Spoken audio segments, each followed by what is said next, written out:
Wisma Rashidah. Agak-agak koma kat mana ni? Ada Paragin Mall. Okey, apa mission kita hari ni? Dengan Pak Su kita nak cari ayak sarbat dekat Lebuh Tamel. Kita pun dah parking. Kita naik ada tu sebelah dia ni ada parking tadi. Okey. Sebelah ni depan betul-betul Menara Komtar. Tu Menara Komtar. Okey, itu dia Lebuh Tamel koma. Okey, let's go.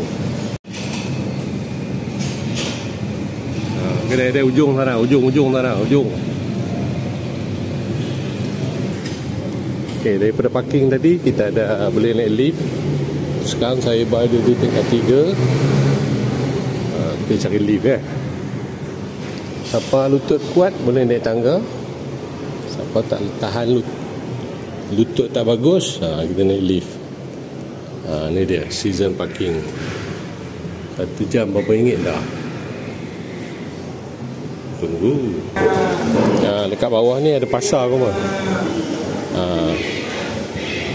Ini dia pasar bawah ni. Carilah jalan turun keluar ke jalan Lebuh Tamel. Daripada pasar Tempur Market ni ada jalan turun ke kiri. Ni. Terus dia tahu jumpa. Tu dia. Kita tengok ayak sarbat macam mana. Tu dia. Ni jalan parking tadi, yang masuk parking tadi. Dewan. Ni untuk parking daripada masuk ke Lebuh Tamel, terus naik parking, senang je. Okey. Itu cendol tu. Okey, yang ini untuk cendol, yang ini untuk air tingkap. Okey, kita tunggu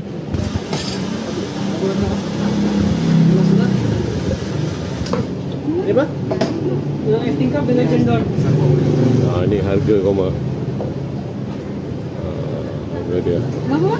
5.5.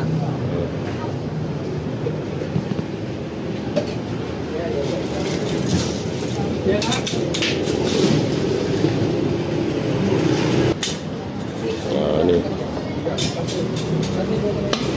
gambar lama ni. Siapa yang pernah datang sini? Selain daripada tu ada pulut kacau pun ada. Biskut tambut pun ada. Ini special